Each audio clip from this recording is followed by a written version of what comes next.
Hello friends, I am राखी सिंह। इस study with राखी सिंह में आपका स्वागत है। जैसा कि हम टॉपिक पढ़ रहे थे हिंदी व्याकरण में, टॉपिक का नाम था रस। रस में हम उसके कई प्रकार पढ़ चुके थे, जैसे कि श्रृंगार रस है, हास्य रस है, आपका करुण रस है, विवत्स रस, वीर रस। इस तरीके से हम काफी रस पढ़ चुके थे। आज हम पढ़ने वाले हैं अद्भुत रस के बारे में। अद्भुत यानी कि आश्चर्यचकित। अब इस रस में हमेशा उदाहरण जो भी आएंगे उनमें आश्चर्य होगा।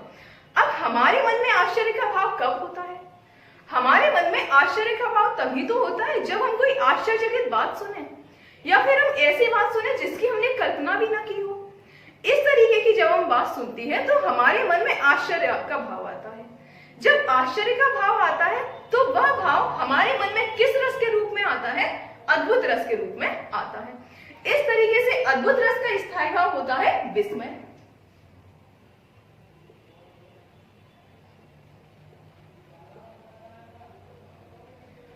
इसमें यदि हम किसी काव्य को इस तरीके से पढ़ते हैं या फिर इस तरीके से सुनते हैं जिसकी हमने कभी कल्पना ही ना की हो, या फिर हम यूं कहें कि कोई भी बात जब हमारे सामने बड़ा चढ़ाकर बताई जाए कि यदि बात तो थोड़ी सी है पर उसे इतना बड़ा चढ़ाकर कर दिया कि जिसकी हमने कभी सोचा भी नहीं था कि ये बात ऐसे भी हो सकती है, ये घटना इतनी भी बड़ी हो जाती है। ऐसी जब बातें हमारे सामने आती है तो उसे हम अद्भुत रस के अंतर्गत पढ़ते हैं। अब इसकी परिभाषा बनाते हैं। परिभाषा यहीं से शुरू होती है। अद्भुत रस का स्थायी भाव है विस्मय। विस्मय नामक स्थायी भाव का जब विभाव, अनुभाव और संचारी भाव से संयोग होता है, जब इन सब से संयोग होता है तो रस की उत्पत्ति होती है अद्भुत रस की। या फिर हम कहते हैं कि यदि हमारे सामने कोई काव्य बड़ा चढ़ाकर प्रस्तुत किया जाए, जब काव्य बड़ा चढ़ाकर प्रस्तुत किया जाता है तो हमारे मन में अद्भुत रस का भाव आता है, और जब वो भाव हमारे मन में रस के रूप में आता है तब हम उसे अद्भुत रस के रूप में कहते हैं।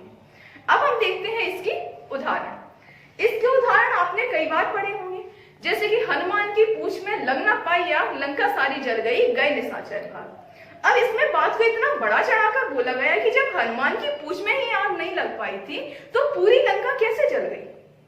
इस तरीके से बोला गया, यानी कि यहाँ अद्भुत रस है। यहाँ आश्चर्य हो रहा है लोगों को सुन के कि हनुमान की पूंछ में ही आग नहीं लग पाई और लंका इतनी बड़ी होके भी जल गई। इस तरीके से आपके और भी उदाहरण है, जैसे कि पहला उदाहरण है, देख यशोदा शिशु के मुख में सकल विश्व की माया, क्षण भर में वह बनी अचेतन, हिल न सकी कोमल काया।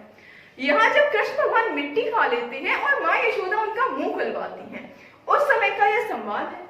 देख यशोदा शिशु के मुख में, यानी कि माँ यशोदा ने जब श्री कृष्ण के मुख में देखा सकल विश्व की माया, उन्होंने तो वो मिट्टी देखने के लिए मुंह खुलवाया था, पर उन्होंने देखा क्या उनके मुंह में? सकल विश्व की माया, यानी कि संपूर्ण विश्व उनके मुंह में देख लिया था। क्षण भर को वह बनी अचेतन, क्षण भर को वह स्तब्ध रह गई, यानी कि वह इस तरीके से अचेतन हो गई कि वह बिल्कुल हिल न सकी कोमल काया। यानी कि आप किसी चीज को इतने आश्चर्यचकित हो जाओ या फिर स्तब्ध हो जाओ कि आप उसके सामने बिल्कुल अचेतन हो जाते हो, तब का यह दृश्य है। जैसे कि कोई एक छोटा सा बच्चा होता है, उससे आपके मुंह खोलने के लिए कहते हो, उसके मुंह में आप इतनी सारी पूरी दुनिया देख डालो। जब आप उसके मुंह में दुनिया देखोगे तो कहीं ना कहीं आप भी आश्चर्यचकित हो जाओगे।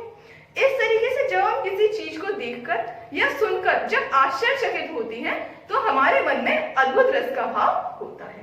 इसी तरीके से हम देखते हैं अब दूसरा उदाहरण।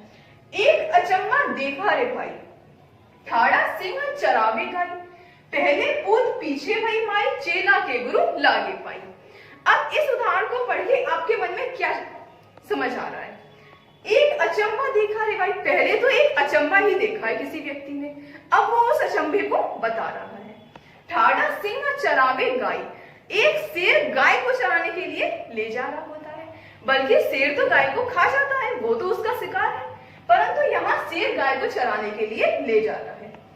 पहले पूत पीछे नहीं माई, बल्कि माँ ही बच्चे को जन्म देती है, और यहाँ वो व्यक्ति बता रहा है कि पहले पुत्र का जन्म हो गया, उसके बाद माँ का जन्म हुआ। यानी कि यहाँ जो क्रिया है, क्रिया के विपरीत चल रहा है। चेला के गुरु लागे पाई, चेला यानी कि आप कह सकते हैं कि शिष्य के पैर गुरु लग रहा है, गुरु शिष्य के पैर छू रहा है, यह भी एक विपरीत बात है। इस तरीके से जब हम आश्चर्यचकित या विपरीत बातें पढ़ती हैं तो उन सभी में हमारा अद्भुत रस होता है। इस तरीके से हमने समझा अद्भुत रस। अब हम पढ़ते हैं शांत रस के बारे में। शांत रस, जैसा कि नाम से ही स्पष्ट हो रहा है, शांत यानी व्यक्ति शांत कब होता है, या फिर व्यक्ति के मन में शांति का भाव कब आता है, या फिर यूं कहें व्यक्ति वैरागी कब होता है। शांत रस का स्थायी भाव होता है सम या निर्वेद।